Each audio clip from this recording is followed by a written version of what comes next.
out in words of one syllable.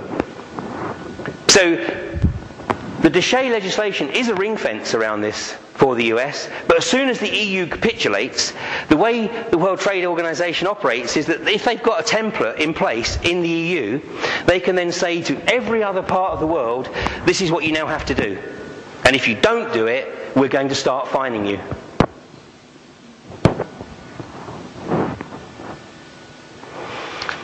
Here's a quick summary of Codex goals and objectives, and this is from the National Health Federation. International global harmonization. I love that word, harmonization. There's nothing good about this process.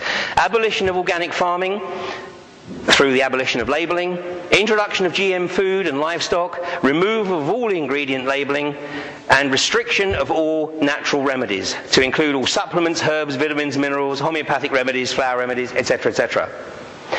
You know, I mean, people don't even realise in this country that the gradualism really kicked in 2 years ago, because there's still little bottles on the shelves that say supplement and vitamins and everything else.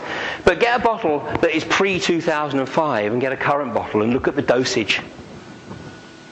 Look at the dosage. The dosage has been dramatically reduced. The dosages that you can buy today in the UK are basically totally ineffectual. And this is the first step towards abolition. So Codex Alimentarius, I mean, this is basically the equation. Unlabelled GM processed foods, which of course means low nutrients, low minerals, low vitamin values. All vitamin and mineral supplements to be of low dosage, i.e. ineffectual. And herbs and other natural health remedies to be classified as drugs. The Alliance for Natural Health right now is actually fighting a case on behalf of a lady in France who is being, it's a test case obviously, but she is effectively being charged as with equivalent legislation of being a drug dealer because she was growing illegal herbs. Oh, and you know, the connectivity of things. One of the things that I learned in the course of my research is that the picture is never one-dimensional. Never one-dimensional. And here, we have this situation coming down the track again where we're all going to have to switch to these low energy light bulbs. Anybody think that's a great idea? Good. Good. Because if anybody has the HIPS inspector come to their house, if you're thinking of selling your house, all they're concerned about is how many low energy light bulbs you've got in your house. But there's a big problem here. There is a very big problem. Each bulb contains 5 milligrams of mercury. Okay, so the bulbs last a bit longer. But basically these bulbs are going to be used en masse for the next X number of years. What's the disposal mechanism for them? Throw them in the trash. I mean, we haven't heard anything about the way in which these things are supposed to be disposed of, so they'll just go in the trash. And they'll go into landfill. And multiply the number of homes in this country by the number of bulbs that people are discarding over the course of a year.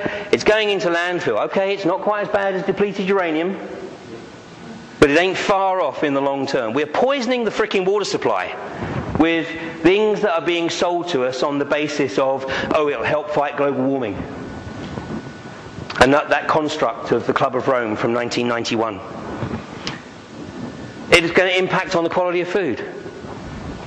Even if you did think you were going to be able to fight this. This is the Independent on Sunday from a few weeks ago, when it transpired that the British government has been funding the research of GM crops in this country. And stating that GM potatoes will be grown in this country by 2009. There's some DVDs of a film called The Future of Food, which talks about how Monsanto has been sowing the GM seeds in the west of the US, deliberately choosing the west because the trade winds blow east. So contaminating the farms east of the trial farms. This was from the Director of Corporate Communications from Monsanto, and he said Monsanto should not have to vouch for the safety of biotech food. Our interest is in selling as much of it as possible Ensuring its safety is the job of the FDA, the Food and Drug Administration. Well, we've seen how the Food and Drug Administration deal with the sale of cloned meat. And who do you think's paying for the Food and Drug Administration? Who do you think pays for their holidays and, you know? This was from the Monsanto in-house newsletter in October the 6th, 2000. Agricultural biotechnology will find a supporter occupying the White House next year, regardless of which candidate wins the election. I mean, hedge your bets. You know, these guys have so much money that they can afford to buy everybody. There's only one organisation that funds more political activity in the US than the pharmaceutical and biotech industry. And they have a Star of David on their flag. Big Pharma, conspiracy facts. Conspiracy facts, corporate crime in the pharmaceutical industry. Aspartame or aspartame, whichever you prefer. It was actually Searle, not Cirque, I think. But this is the guy I want to talk to you about, because there's a link between aspartame and Tamiflu, which of course is the lifesaver to the latest outbreak of bird flu. You recognise the guy? No? Okay. How about that guy? Donald Rumsfeld. Donald Rumsfeld was the CEO, I think let's say it was Searle, not Cirque. He was a CEO of Searle, which is owned by Monsanto. And Searle developed aspartame and obviously wanted to get it in the food chain. Well, the FDA resisted, because obviously there was research that proved that it was causing brain damage in young rats. But that didn't stop the young Donald Rumsfeld.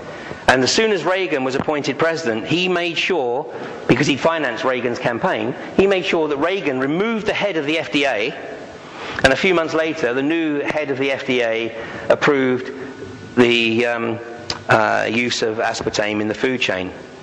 So in the US today, there are a number of individual states. Remember I said that state governors have more autonomy than any national leader in Europe. In a number of states, aspartame is banned from drinks that are marketed at under 12s. But of course here, it's pumped into kids. It's sugar-free.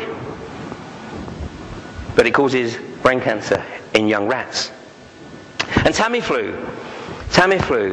Gilead Pharmaceutical developed Tamiflu. They couldn't do anything with it, so they sold the marketing rights to Roche. And it was just, lost in the morass of drugs that don't go anywhere. But then Donald Rumsfeld was appointed Secretary of State, and all of a sudden, bird flu is the new big danger. And of course, it's still being pumped as the big danger. And I read just yesterday that Alan Johnson, the British Health Secretary, has just authorised the purchase of another 14 million doses of Tamiflu. And you know what? Gilead Pharmaceuticals' own documentation says that Tamiflu only delays the symptoms for between 24 and 48 hours. It's useless. And Alan Johnson says that he's also purchased a whole bunch of antibiotics to deal with those cases where Tamiflu doesn't deal with the symptoms. I mean, this is outrageous. I mean, if something is coming down the line, I can assure you it ain't bird flu. And Tamiflu is going to be a complete waste of time. Comment from the Natural Solutions Foundation, an organisation I'll mention later, and they say Codex Alimentarius is the shrewd vehicle for protecting the pharmaceutical industry. The industry has decided upon an unethical course of action by using deception and deceit in the quest to eliminate natural health products completely. Now, there is an organisation called the National Association of Health Food Stores, who you would think would be natural allies in the fight against the implementation of Codex. Well, there you'd be wrong. Because the National Association of Health Food Stores have been targeted by the pharmaceutical industry, and they have been shown how much greater their profits will be when they start selling synthetics over natural products. This is really a test for everybody, a test in terms of integrity and ethics. Here's what's going on. The pharmaceutical companies are losing revenue.